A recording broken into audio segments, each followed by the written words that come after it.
menolong kita mengerti, Bapak Ibu. Topiknya adalah makna kematian Yesus bagi orang berdosa. Makna kematian Yesus bagi orang berdosa. Saya akan bacakan di dalam Ibrani pasal 9 ayat 14, 22, 26 dan 28. Ayat ini adalah ayat-ayat yang menunjukkan pujian yang kita sudah naikkan kepada Tuhan. Ibrani 9 ayat yang ke-14. Saya bacakan langsung.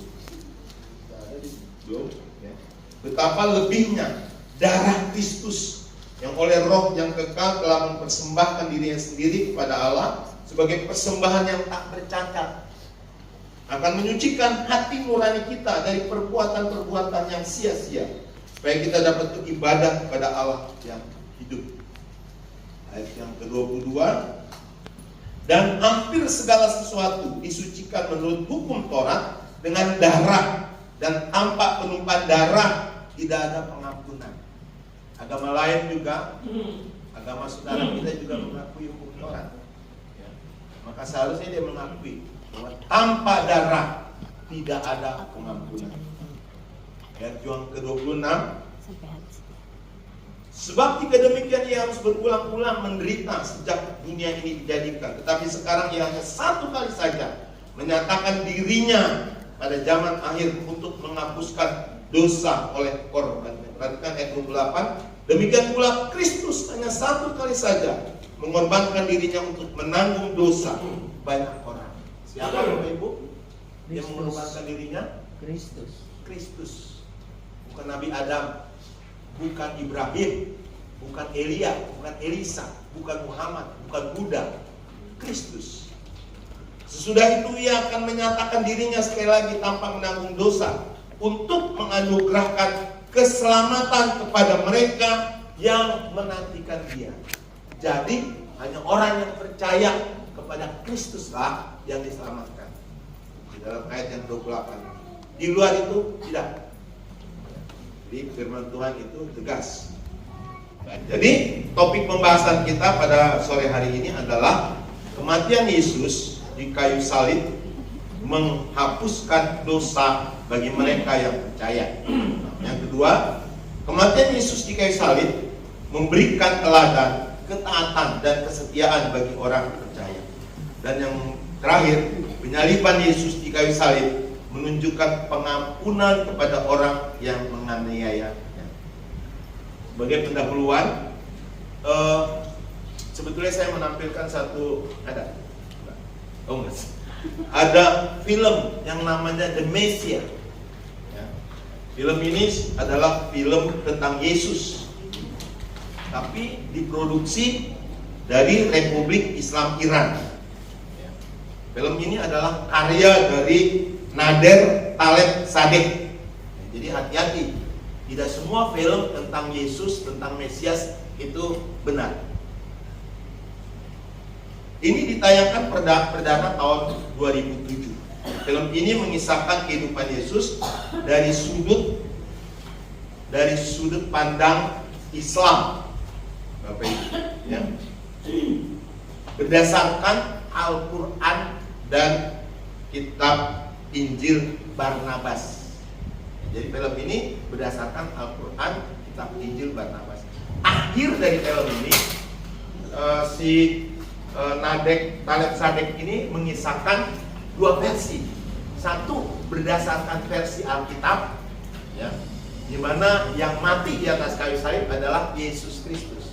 Tapi itu saya lihat nggak terlalu panjang. Kemudian yang kedua lebih detail lagi adalah berdasarkan Islam, berdasarkan Al-Quran dan kitab Injil Barnabas yang disebut dengan kitab Injil palsu.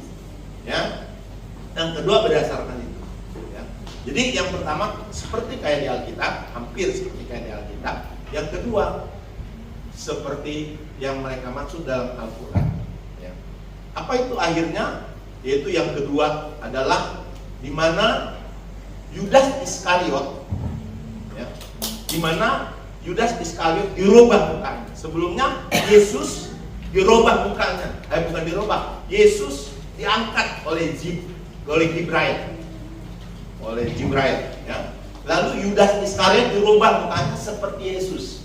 Lalu kemudian Yudas Iskariot yang dirubah mukanya seperti Yesus oleh Gibrail itu, oleh malaikat Gibrail, ditangkap oleh orang-orang Romawi atau laskar Romawi dan tua-tua, imam-imam, para ahli Taurat, kemudian disalibkan. Jadi Al-Quran mengatakan yang disalibkan itu bukannya Yesus, tapi orang yang menyerupai Yesus. Ya. Walaupun tidak disebut, kalau di Al-Quran tidak disebutkan Yudas Iskariot. Nanti di Injil Barnabas itu disebutkan Yudas Iskariotlah yang disalibkan. Jadi dua versi ini. Tetapi sayangnya si Nadab Khalid Sadet ini pada dia ketemu wartawan dari CNN dan mengatakan Yesus itu bukan anak Allah. Dan Yesus tidak pernah jadi anak Allah. Dia tidak pernah disalibkan. Yang disalibkan adalah orang yang serupa dia. Tentunya dia sebagai orang Islam akan menyesuaikan dengan apa yang ada di dalam kitabnya. Artinya, saudara boleh nonton, tapi pendapat dari film ini seperti yang saya katakan kepada CNN. Wow, kasihan sekali. Ya, artinya itu film sebetulnya menyesatkan. Ya. Oke. Oh, thank you. Siapa yang kirim? Nah, thank you ya. Jadi ini poin. Terus berikutnya, oke, inilah The Messiah namanya. Mesias itu artinya juru selamat. Ya. Nah, Bapak Ibu, Al-Quran itu kapan sih timbul adanya?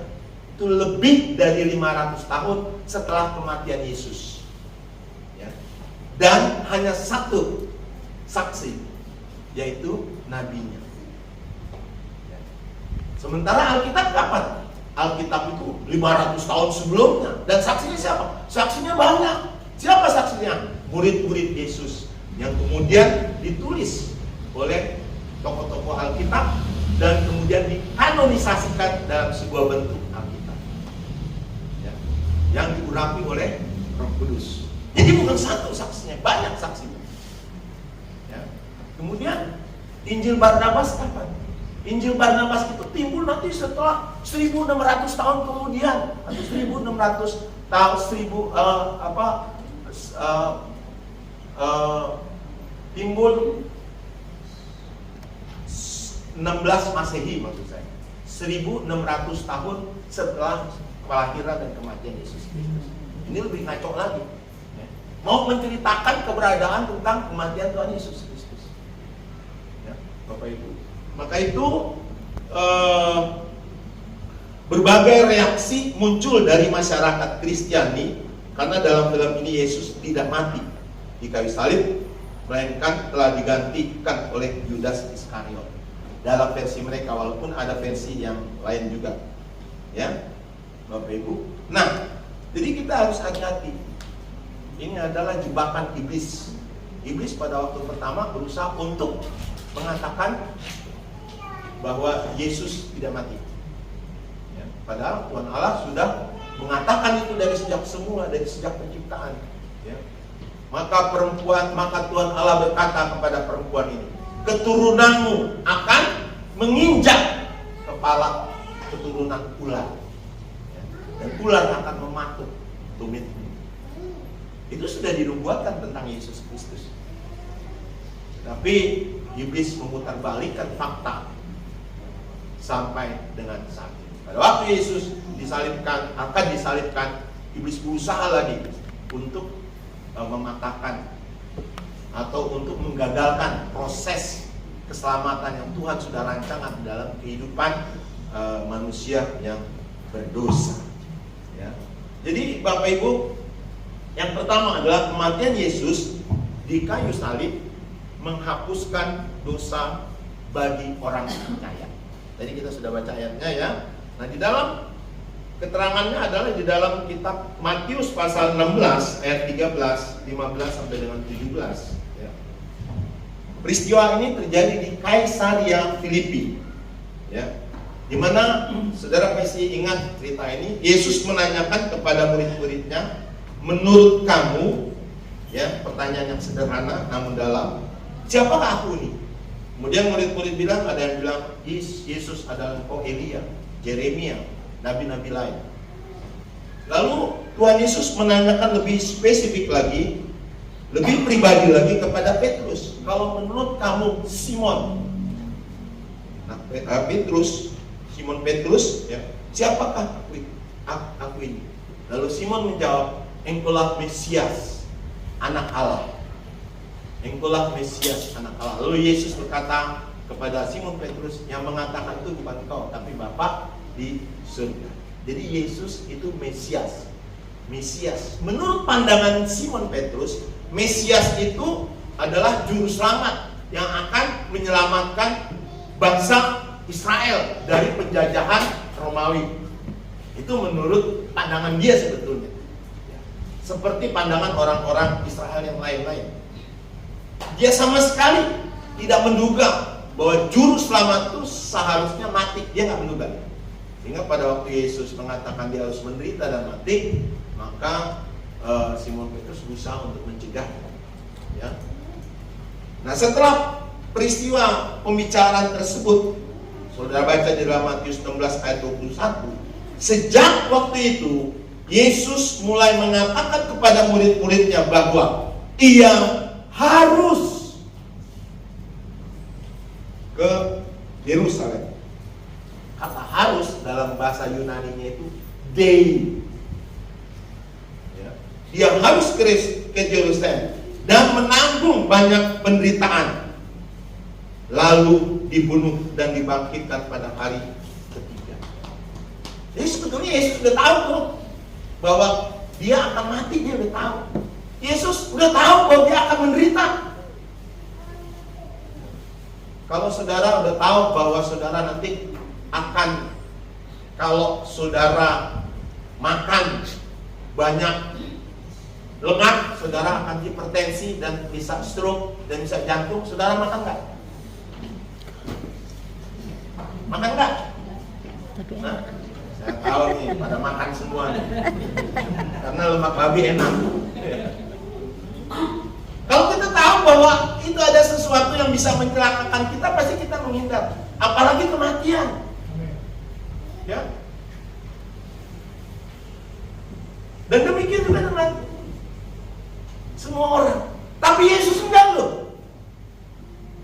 Dia tahu bahwa dia adalah Mesias, juru selamat. Dia tidak menghindar. Malahan di dalam Matius pasal 16 ayat 21 katakan, dei, artinya harus ke Yerusalem. Untuk apa? Ke Yerusalem untuk mengalami penderitaan dan akan dibunuh. Jadi Yesus lahir ke dalam dunia ini, untuk apa? Untuk menyelamatkan manusia kan, atau menanggung dosa manusia. Dan dia udah tahu konsekuensinya apa? Dibunuh mati. Nanti kita lihat nih, ada khotbahnya Yahya Waloni, ya. Nanti saya akan singgung, tapi di bagian yang berikutnya. Jadi ini adalah keharusan untuk sebuah misi ilahi. Yesus berada dalam perjalanan ke Yerusalem untuk melakukan kehendak Bapa. Iblis itu dari sejak semula mencoba untuk menggagalkan kematian Yesus. Di dalam Matius 16 ayat 22 sampai 23 selanjutnya, ya, Iblis waktu mendengar itu, Petrus kemudian menarik Yesus, dan kemudian Iblis berkata, semoga atau itu tidak mungkin akan terjadi buatku. Lalu apa yang Tuhan Yesus katakan kepada Petrus? Lalu Tuhan Yesus berbalik dan berkata kepada Petrus, hai iblis, menyahlah engkau,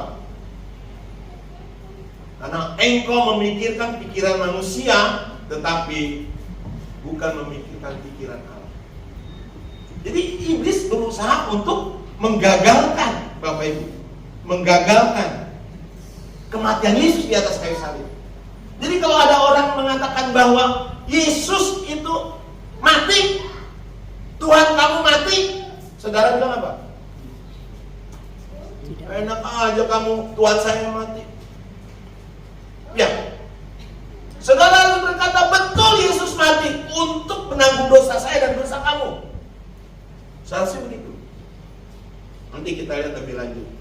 Ya. Jadi iblis itu berusaha untuk menggagalkan supaya Yesus tidak mati. Kita lihat kisah film itu. Dia mengaburkan cerita tentang kematian Yesus yang sebetulnya. Ya. Dia mengatakan bahwa yang mati itu, kalau Al-Quran katakan yang mati itu orang yang serupa dengan Yesus. Kalau Injil Barnabas adalah Yudas Iskariot. Dan kita tadi sudah dengar bahwa Al-Quran itu jauh. Injil, apalagi Injil Barnabas jauh 1600 tahun sebelum Injil yang kita percayai. Yang saksinya banyak. Kalau Al-Quran saksinya cuma satu, Nabi mereka. Jadi berbagai cara iblis untuk menyesatkan berita tentang kematian Yesus Kristus. Kalau versi dari aliran Ahmadiyah dan Barbara Siri, Yesus memang disalibkan katanya, tapi hanya pingsan atau mati suri. Ada lagi. Kalau versi ada namanya versi Yesus Seminar. Ya. Memang Yesus disalibkan,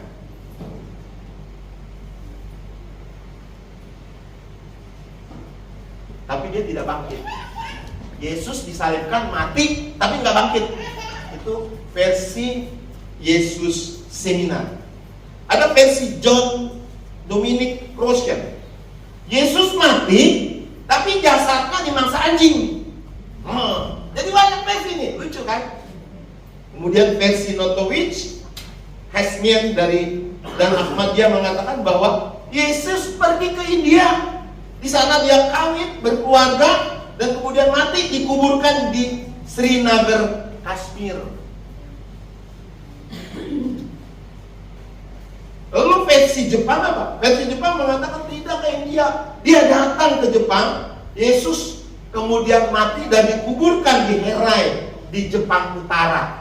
Ini versi-versi semua yang disebarkan oleh orang-orang sesat untuk menyesatkan kebenaran yang sebetulnya, yang kita sudah percaya. Kenapa mereka kenapa iblis mereka juga mengabarkan hal yang demikian?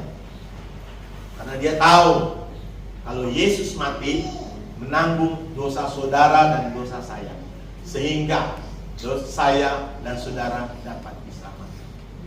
Dia yang tidak mengenal dosa dijadikan dosa karena kita, supaya kita dibenarkan di hadapan Allah. 2 Korintus pasal 5 ayat 21. Jadi Yesus menanggung dosa kita. Roma 6 ayat 23 bilang apa? Upah dosa adalah maut. Santainya ini dosa nih. Saya kasih ke si siapa? Elvin. Ini dosa nih. Dosa ini upahnya adalah maut, hukumannya adalah maut. Sini, Vin. Ya, ini dosa saya serahkan kepada Kelvin ya. Melvin. Jarang dijelaskan. Kepada Melvin. Sekarang yang dihukum siapa, Bapak Ibu? Melvin. Upah dosa adalah maut. Kalau orang berdosa dihukum maut, masuk neraka. Dosanya tadi sama saya. Sekarang saya serahkan ke Melvin. Siapa yang dihukum sekarang? Melvin. Saya nggak dihukum lagi karena saya nggak punya dosa lagi. Begitu juga dengan Yesus Kristus mengasihi Melvin. Dosanya ditanggungkan ke Yesus, jadi Yesus yang dihukum. Tadi kita sudah nyanyikan darahnya yang berkuasa menyelamatkan kita.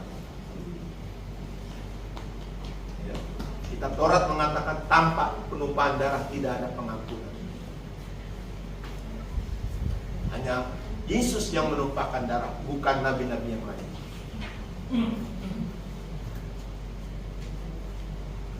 Tanpa salib atau kematian Yesus, tidak akan ada pengampunan. Nggak ada. Tadi ini sudah katakan siapa?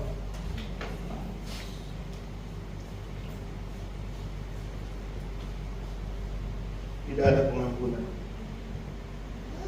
Tidak ada rekonsiliasi, pemulihan antara kita dengan Allah.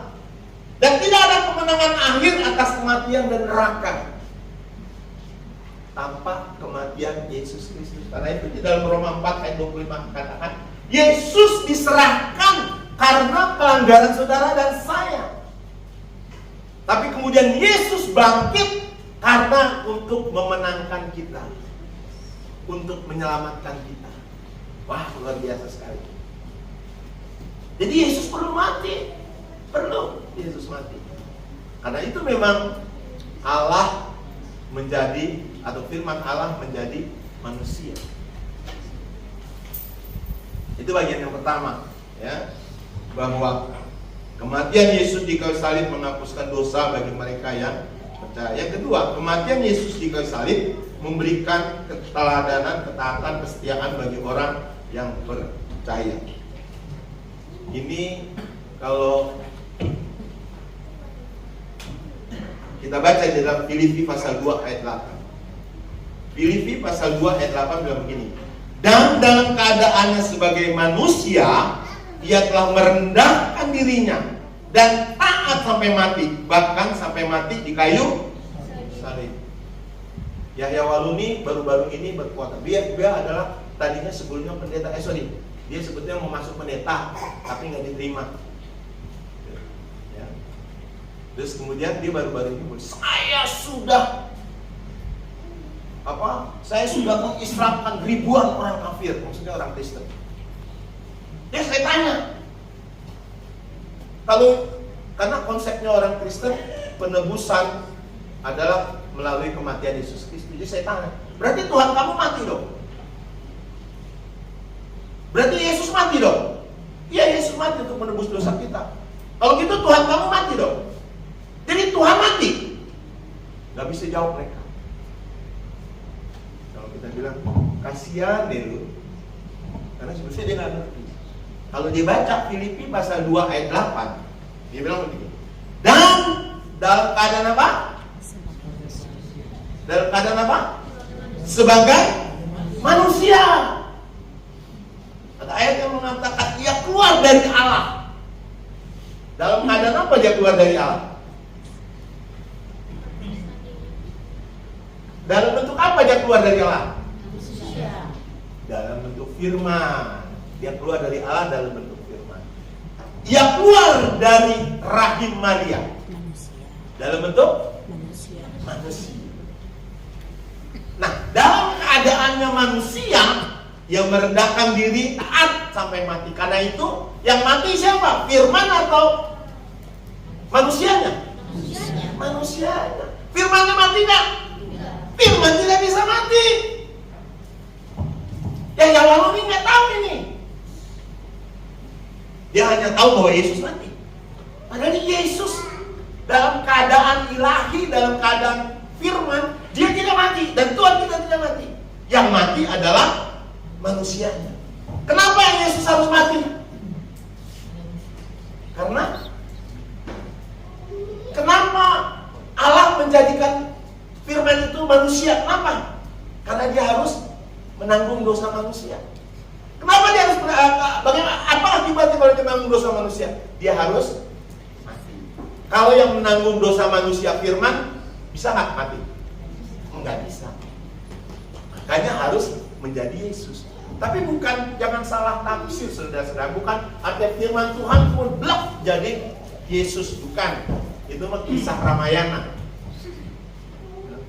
Kisah di pewayangan. Jadi Yesus lahir ke dalam dunia, maka kepenuhan Allah ada di dalam Yesus.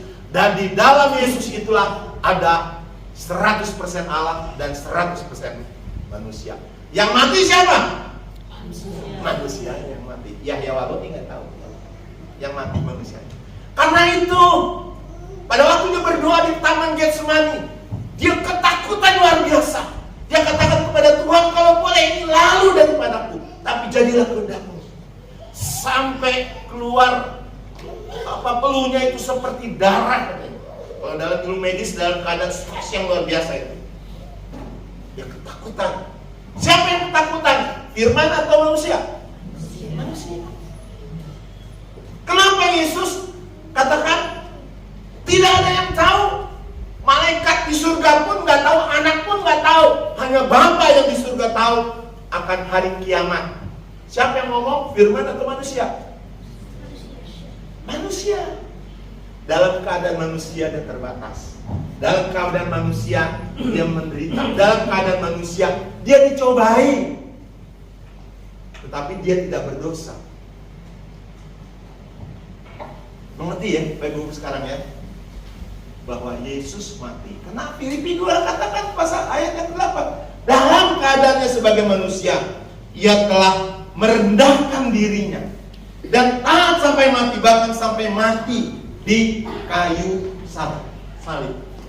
Jadi kematian Yesus, Bapak Ibu, memang direncanakan oleh Tuhan. Nah inilah yang menunjukkan ketaatan Tuhan Yesus, kesetiaan Tuhan Yesus. Apa pengertian kesetiaan? Kesetiaan adalah taat melakukan komitmennya. Itu kesetiaan Tuhan Yesus. Itu kesetiaan. Jadi kalau kita punya komitmen, ya, komitmen dan kita tetap melakukannya, apapun yang terjadi kita tetap melakukan, namanya setia itu. Dan Yesus lakukan itu. Walaupun dia tahu bahwa dia masuk ke Yerusalem, dia akan menderita, dia akan dibunuh, tapi dia taat melakukannya. Karena rencana Bapa di surga untuk keselamatan saudara dan saya. Itulah kesetiaan Tuhan Yesus. Ketidaksetiaan itu menjadi salah satu musuh Allah. Karena apa? Karena sifat Allah, hakikat Allah itu setia.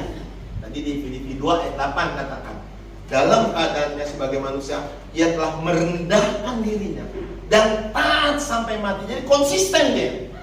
Walaupun dia tahu untuk masuk ke Yerusalem dia akan menderita, dia akan dibunuh, dia taat melakukan. Itulah kesetiaan Tuhan.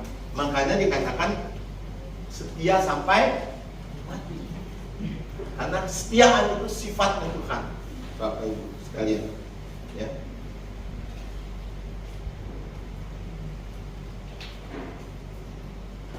Kalau kita baca di dalam 2 Timotius pasal 2 ayat 12-13,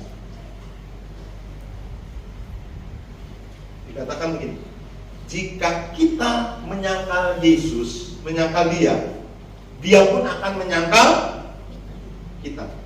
Tapi jika kita tidak setia, dia tetap setia. Kalau saudara nggak setia baca Alkitab, saudara nggak setia datang ke gereja, saudara nggak setia berdoa, Yesus tetap setia karena hakikatnya sifatnya setia. Amin. Oh kalau gitu saya nggak setia aja, kan Tuhan Yesus setia. Ada akibatnya. Kalau nggak setia terus tidak berubah, akan menjadi menyangkal Yesus. Itu yang terjadi sama Ruben Onsu. Iya. Sedangkan dengan pernikahannya saja dia tidak setia. Dia tinggalkan anaknya seumur Edsel. Dia tinggalkan anaknya seumur Naomi. Dia tinggalkan. Padahal anak-anaknya itu saat ini sedang membutuhkan figur bapak. Saudara bayangkan nggak sih? Dari segi sosial aja dia udah setia, Bapak Ibu. Oke lah dia tinggalkan istrinya, mungkin karena hal yang lain. Tapi anak-anaknya, apa salahnya? Dan menyatakan bahwa dia kemudian menjadi mu'alaf atau meninggalkan Yesus atau menyangkal Yesus. Kita katakan, kalau kita tidak setia, akhirnya kita menjadi menyangkal Yesus. Dan dia menyangkal Yesus. Maka kalau seseorang yang menyangkal Yesus, apa yang Yesus katakan? Aku juga akan menyangkal dia. Saya akan menyangkal juga dia. Oh, kalau Yesus sudah menyangkal kita, saudara, celaka hidup kita. Celaka di dunia, celaka di akhirat. Di dunia, walaupun kita banyak uang, walaupun kita kaya, walaupun kita hebat, tapi kalau celaka, mati kita. Menderita, mati kita. Contoh lah, misalnya kita banyak uang, banyak harta, gitu ya, tapi kita punya kanker payudara stadium 4. Mau bilang apa? banyak harta, terus kemudian dipanggil Tuhan, mau bilang apa? Kayak Hotma Sitompul. Tahu Hotma Sitompul? Pengacara kondang, kekayaannya luar biasa sekali, banyak karena pengacara kondang. Tapi Tuhan ambil, tak, dia sakit ginjal, mati di RSCM. Sekarang udah meninggal. Bahwa itu harta kekayaannya? Enggak. Ini bukan Hotma Sitompul yang menyangkal Tuhan, bukan Robin Unsu yang menyangkal Tuhan. Satu saat Dr. Richard Lee diwawancarai oleh Gilbert Dumont-Indong. Gilbert Dumont-Indong diwawancari oleh Richard Lee. Ya, Richard Lee sudah berubah menjadi mualaf. Gilbert berusaha untuk mengajak Richard Lee kembali lagi kepada Kristen. Tapi bagaimana waktu ditanya? Kalau banyak agama berarti banyak Tuhan. Tuhan mana yang benar? Agama mana yang benar? Ya, semua agama kan untuk menuju kebenaran. Jawabannya ngambang. Coba si Gilbert kalau katakan agama yang benar adalah agama yang percaya kepada Yesus sebagai Tuhan dan Juru Selamat. Mau bilang apa itu? Tuhan yang benar adalah Tuhan yang menjelma menjadi manusia dan menebus dosa kita. Mau bilang apa?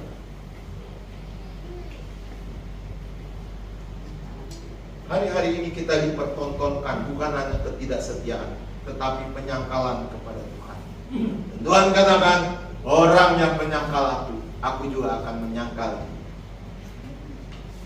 Jadi jangan dimulai dengan ketidaksetiaan. Harus setia beribadah. Ini juga saya tekankan di Cengkareng. Harus setia baca firman, harus setia berdoa. Sebab kesetiaan itu nanti kalau tetap kita lakukan akan berakhir dengan penyangkalan.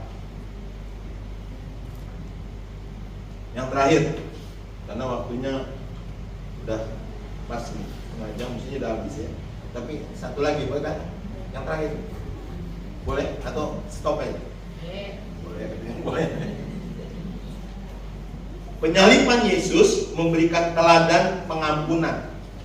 Lukas 23 ayat 34. Yesus berkata pada waktu di atas kayu salib, ini salah satu perkataan dari 7 perkataan.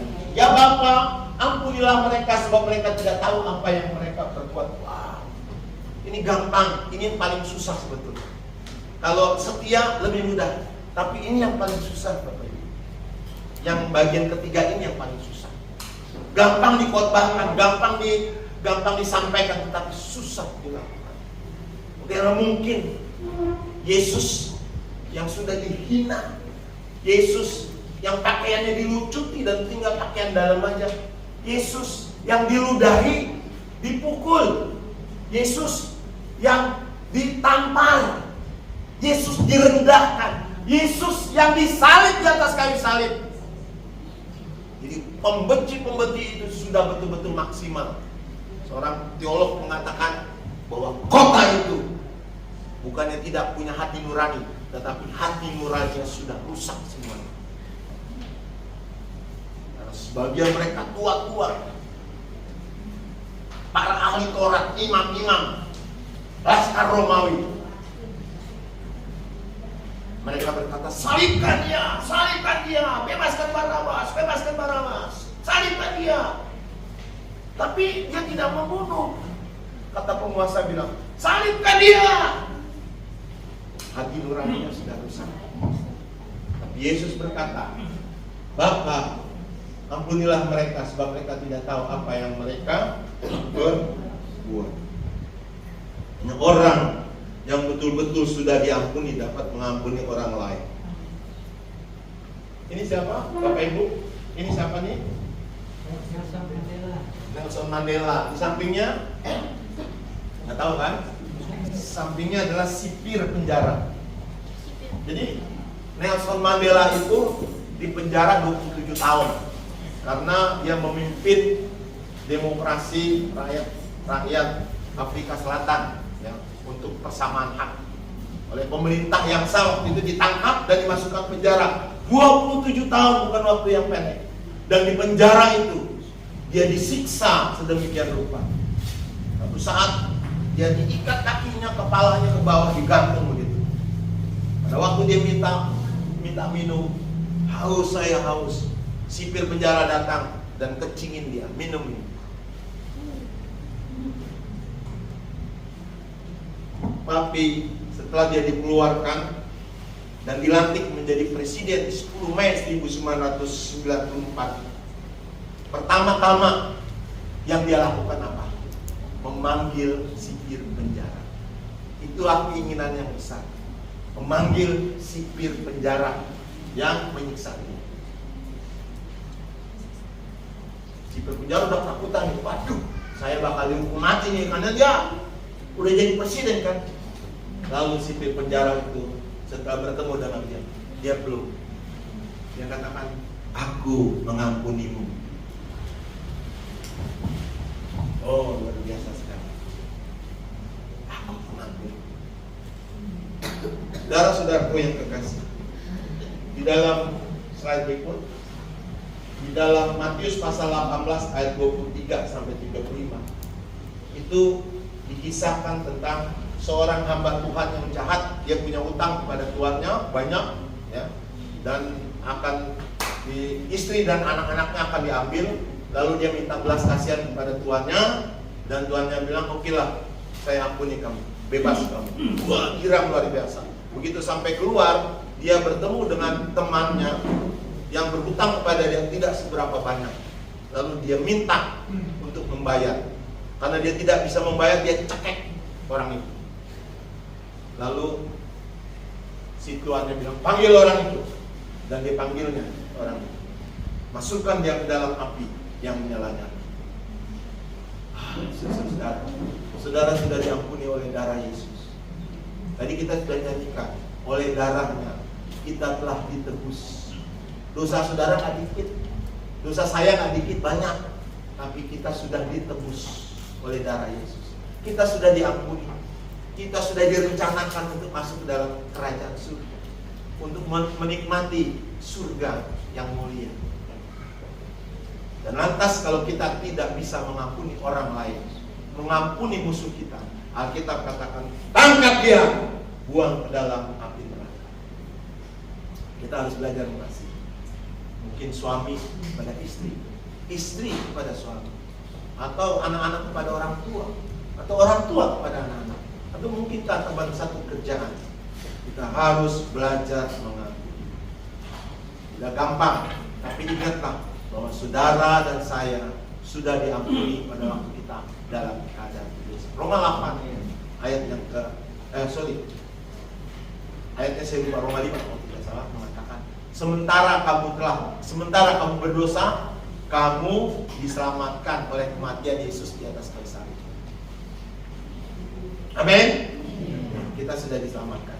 Karena itu kita harus belajar mengasihi istri kita, belajar mengasihi suami kita. Orang tua belajar mengasihi anak-anak, anak-anak belajar mengasihi orang tua.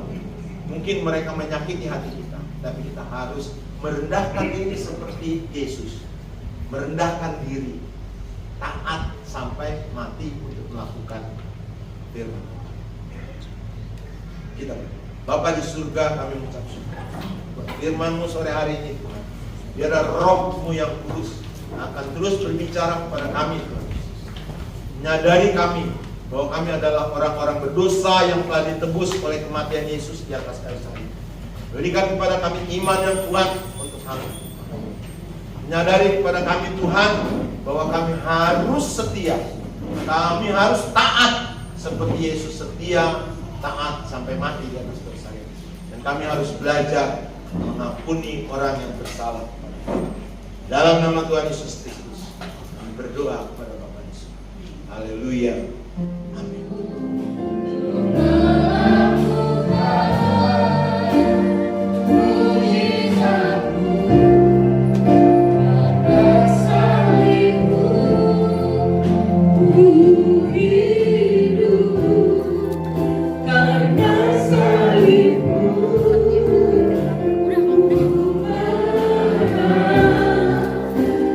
Engkau yang berkuasa.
yang dicurahkan pada kita melalui Yesus Kristus Tuhan kita, membuat kita tahu untuk apa kita hidup, untuk mempermuliakan persekutuan yang manis dan erat dengan Roh Kudus setiap hari, memproses kita lebih kudus, lebih benar. Dan apa yang tak pernah kita lihat dan tak pernah kita pikir, Tuhan tahu kita siap menerima berkat rohani dan jasmani. Di dalam nama Tuhan Yesus, terjadilah. Ulanglah, damai sejahtera Allah beserta.